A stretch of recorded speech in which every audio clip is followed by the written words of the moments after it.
Registry क्या है और प्रॉपर्टी खरीदते समय ये क्यों जरूरी है? अगर आप प्रॉपर्टी खरीदने की सोच रहे हैं तो आपने रजिस्ट्री शब्द जरूर सुना होगा, लेकिन आखिर रजिस्ट्री होती क्या है और ये इतनी जरूरी क्यों होती है? आइए आसान भाषा में समझते हैं। मान लीजिए आपने किसी व्यक्ति से जमीन, फ्लैट या मकान खरीद लिया। आपने पैसे भी दे दिए, लेकिन अगर आपने रजिस्ट्री नहीं करवाई तो कानूनी रूप से आप उस प्रॉपर्टी के मालिक नहीं माने जाएंगे। रजिस्ट्री एक कानूनी प्रक्रिया है जिसके माध्यम से प्रॉपर्टी का ओनरशिप सेलर से बायर के नाम पर ट्रांसफर किया जाता है।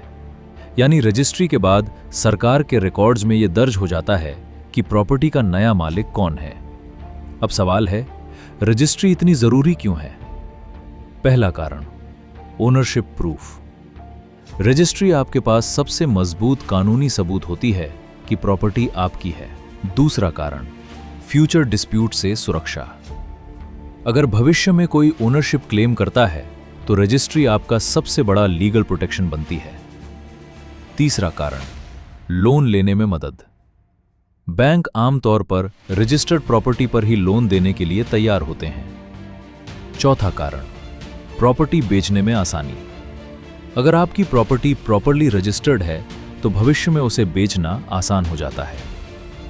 पांचवां कारण, फ्रॉड से बचाव। बिना रजिस्ट्री की प्रॉपर्टी खरीदना कई बार बड़े प्रॉपर्टी स्कैम का कारण बन सकता है। रजिस्ट्री करवाते समय के बातों का ध्यान रखें। सेलर का ओनरशिप वेरीफाई करें, प्रॉपर्टी डॉक्यूमेंट्स चेक करें, प्रॉपर्टी टैक्स स्टेटस देखें, इनकम्बरेंस सर्टिफिकेट वेरीफाई करें, लीगल एक्सपर्ट से डॉक्यूमेंट्स चेक करवाएं।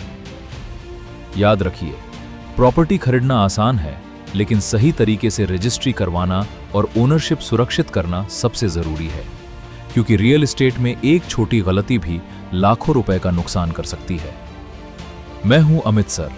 ऐसी ही रियल एस्टेट, प्रॉपर्टी इन्वेस्टमेंट और वेल्थ बिल्डिंग की महत्वपूर्ण जानकारी के लिए हमें फॉलो जरूर कीजिए।